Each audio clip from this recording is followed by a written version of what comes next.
Hi friend, welcome to R academy. তো যে সমস্ত ক্যান্ডিডেট তোমরা এনএমজিএনএমের জন্য প্রিপারেশন নিচ্ছ, তাদের জন্য মোস্ট ইম্পর্টেন্ট আজকে কিন্তু জিকে একটা সেট নিয়ে এসেছি।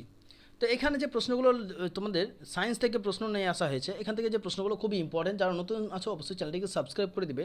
এরকম ভিডিও কিন্তু রেগুলার তোমরা পরীক্ষার আগের দিন পর্যন্ত কিন্তু পেতে পাবে, ঠিক আছে? তো এখানকার প্রশ্নগুলো কী কী আছে তোমরা চলো কথা না বাড়িয়ে ক্লাসটা আমরা শুরু করি। এখানে 29 নম্বর প্রশ্ন দেখো, রান্নার কাজে কোন জ্বালানি হিসেবে ব্যবহার করা হয় ব্যবহার করলে বেশি পাওয়া যায়? বলছে রান্নার কাজে কোন জ্বালানি হিসেবে ব্যবহার করলে বেশি তাপ পাওয়া যায়। ও, তাপটা ছিল এখানে, তো তাপটা উঠে গেছে। তাপ পাওয়া যায়। তো আমরা যে রান্না করি, সে রান্না করার পরে যে কোন জ্বালানিটা ব্যবহার করলে বেশি তাপ পাওয়া যায়? Option A kerosene, option B কয়লা, option C LPG, option D diesel. তাহলে 29 নম্বর সঠিক উত্তর কোনটা হবে? 29 নম্বর সঠিক উত্তর হবে কি? অপশান সি ডিজেল, না সরি এলপিজি। এলপিজি ব্যবহার করলে বেশি তাপ পাওয়া যায়, ঠিক আছে? তারপরে চলো নিচে 30 নম্বর, নিচের কোন পলিমারটি বায়োডিগ্রেডেবল? নিচের কোন পলিমারটি বায়োডিগ্রেডেবল? ঠিক আছে, বায়োডিগ্রেডেবল গ্রেডেবল। তাহলে 30 নম্বর সঠিক উত্তর কোনটা হবে? তাহলে এখানে বলছে সেলুলোজ, টেফলন, লাইনন না পলিথিন। তাহলে সঠিক উত্তর হবে অপশান এ সেলুলোজ, ঠিক আছে? পলিমারটি বায়োডিগ্রেডেবল হচ্ছে সেলুলোজ। তারপর নেক্সট প্রশ্ন কী আছে দেখো, 31 নম্বর, সমুদ্রের জলে অম্লতা বাড়ার কারণ হলো কি? সমুদ্রের জলে অম্লতা বাড়ে, তার কারণটা কি? সঠিক উত্তর কোনটা হবে? SO2 শোষণ, CO2 শোষণ, NO2 শোষণ না O2 শোষণ? খুব ইম্পর্টেন্ট প্রশ্ন। 31 নম্বর সঠিক উত্তর কোনটা হবে? তো 31 নম্বর সঠিক উত্তর অপশান বি CO2 শোষণ, ঠিক আছে? সমুদ্রের জলে অম্লতা বাড়ার কারণ হচ্ছে CO2 শোষণ। 32 নম্বর, ফুলারিনের সংকেত হলো? ফুলারিনের সংকেত হলো কি? খুব ইম্পর্টেন্ট প্রশ্ন কিন্তু আসার মতো প্রশ্ন, ভেরি ভেরি ইম্পর্টেন্ট প্রশ্ন। তাহলে ফুলারির সংকেত কি? C30, C40, C60 না C80? সঠিক উত্তর কোনটা হবে? ফুলারিনের সংকেত। খুব ইম্পর্টেন্ট প্রশ্ন কিন্তু এটা। তাহলে অপশান সি হবে সঠিক উত্তর। C60 হচ্ছে ফুলারিনের সংকেত, ঠিক আছে? মনে রাখবে, খুব ইম্পর্টেন্ট প্রশ্ন কিন্তু এটা, বারবার বলে দিলাম। তারপর নেক্সট প্রশ্ন দেখো কি আছে। 33 নম্বর প্রশ্ন, কার্বন ডাইঅক্সাইড গ্যাস প্রস্তুত করতে লাগে? তাহলে কার্বন ডাইঅক্সাইড গ্যাস প্রস্তুত করতে কী লাগে? সালফার না মার্বেল পাথর না পটাশিয়াম ক্লোরেট না কস্টিক পটাশ? 33 নম্বরের সঠিক উত্তর কোনটা হবে? 33 নম্বরের সঠিক উত্তর কোনটা হবে? কার্বন ডাইঅক্সাইড গ্যাস প্রস্তুত করতে কী লাগে?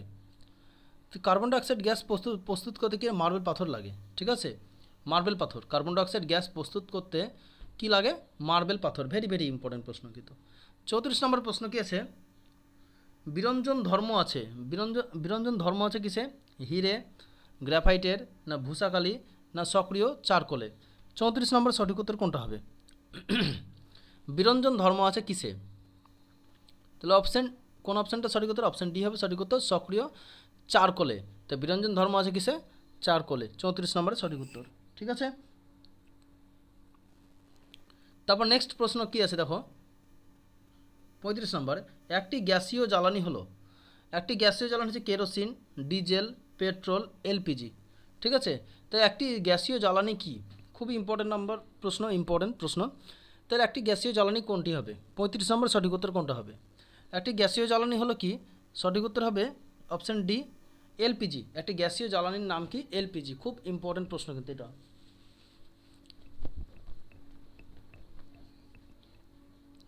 তারপরে 36 নম্বর প্রশ্ন কি বলেছে?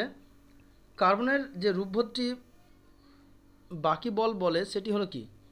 কার্বনের যে রূপভেদটিকে বাকিবল বলা হয়। 36 নম্বর সঠিক উত্তর কোনটা হবে? হিরোক, গ্রাফাইট, ফুলারিন, গ্যাস কার্বন। তাহলে কার্বনের যে রূপভেদটি বাকিবল বলে সেটি হলো কি? ভেরি ভেরি ইম্পর্টেন্ট প্রশ্ন। 36 নম্বরের সঠিক উত্তর কোনটা হবে? 36 নম্বর সঠিক উত্তর অপশান সি ফুলারিন, ঠিক আছে? কার্বনের যে রূপভেদটি বাকিবল বলে সেটি হলো কি? ফুলারিন। ভেরি ভেরি ইম্পর্টেন্ট প্রশ্ন। 37 নম্বরে, 36 নম্বরে। 37 নম্বরে কোনটা হচ্ছে দেখো, ভেরি ভেরি ইম্পর্টেন্ট। দেখো, নিচের কোন গ্যাসটি গ্রিনহাউস গ্যাস নয় সেটি হলো কি? তো নিচের কোন গ্যাসটি গ্রিনহাউস গ্যাস নয়? ভেরি ভেরি ইম্পর্টেন্ট প্রশ্ন। 37 নম্বর সঠিক উত্তর কোনটা হবে? অপশানে বলছে CO2, CH4 N2O না O2, এখানকার মধ্যে দেখো কার্বন ডাইঅক্সাইড কিন্তু গ্রিনহাউস গ্যাস, আমরা কিন্তু দেখে এসেছি। CH4 কিন্তু greenhouse gas, N2O nitrous oxide কিন্তু গ্রিনহাউস গ্যাস, কিন্তু অক্সিজেন কিন্তু গ্রিনহাউস গ্যাস নয়। O2 মানে কি? অক্সিজেন। তাহলে অক্সিজেন কিন্তু গ্রিনহাউস গ্যাস নয়। ভেরি ভেরি ইম্পর্টেন্ট প্রশ্ন, ঠিক আছে। 38 নম্বর প্রশ্ন দেখো, নিচের কোন জ্বালানির তাপমূলক সবচেয়ে বেশি? 38 নম্বরের সঠিক উত্তর কোনটা হবে? নিচের কোন জ্বালানির তাপমূলক সবচেয়ে বেশি? অপশন এ কি হচ্ছে হাইড্রোজেন, অপশন বি হচ্ছে কয়লা, অপশন সি হচ্ছে কেরোসিন, অপশন ডি হচ্ছে পেট্রোল। নিচের তাপমূলক সবচেয়ে বেশি এগুলোর মধ্যে কোনটা হবে? এর আগে ছিল এলপিজি, আমরা করেছিলাম এর আগে ভিডিওতে, আমরা কিন্তু একটা ভিডিও করেছিলাম। তো এগুলোর মধ্যে তাপ সবথেকে বেশি কোনটাতে? 38 নম্বর সঠিক উত্তর কোনটা হবে? তাহলে সঠিক উত্তর হবে হাইড্রোজেন, অপশন এ হবে সঠিক উত্তর হাইড্রোজেন। নিচের কোন জ্বালানি তাপমূলক সবচেয়ে বেশি? এগুলোর মধ্যে কী হবে? হাইড্রোজেন সবথেকে বেশি হবে, ঠিক আছে। তারপর নেক্সট প্রশ্ন দেখো 39 নাম্বার, কার্বোজেন হলো কি? তো কার্বোজেন হলো কি? 5%, 5% CO2 মিশ্রণ O2, না 90% কার্বন ডাইঅক্সাইড মিশ্রণ O2, না 25% কার্বন ডাইঅক্সাইড O2, না 60% কার্বন ডাইঅক্সাইড মিশ্রণ O2। তাহলে 39 নম্বর সঠিক উত্তর কোনটা হবে? কার্বোজেন হলো কি? অপশন এ 5% কার্বন ডাইঅক্সাইডের মিশ্রণ O2, মনে রাখবে। তাহলে অপশন এ হবে সঠিক উত্তর, 5% কার্বন ডাইঅক্সাইড মিশ্রণ O2। ভেরি ভেরি ইম্পর্টেন্ট প্রশ্ন। তারপর নেক্সট প্রশ্ন কী আছে দেখো 40 নাম্বার, নিচের কোন যৌগটি উত্তাপ করলে কার্বন ডাইঅক্সাইড গ্যাস উৎপন্ন হয়? নিচের কোন যৌগটি উৎপন্ন করলে কার্বন ডাইঅক্সাইড গ্যাস উৎপন্ন হয়? তো এটা তোমরা কিন্তু কমেন্টে লিখবে। তো আমি উত্তরটা বলে দিচ্ছি। দেখো অপশন এ হবে সঠিক উত্তর, Na2CO3।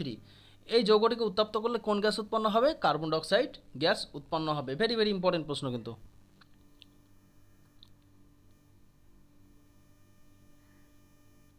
তারপর নেক্সট প্রশ্ন কি 41 নম্বর প্রশ্ন কি দেখো,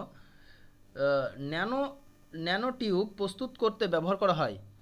ন্যানো টিউব প্রস্তুত করতে হিরে, গ্রাফাইট, ফ্লোরিন, না গ্যাস কার্বন? তাহলে ন্যানো টিউব তোমার প্রস্তুত করতে কোনটি ব্যবহার করা হয়? 41 নম্বর সঠিক উত্তর কোনটা হবে?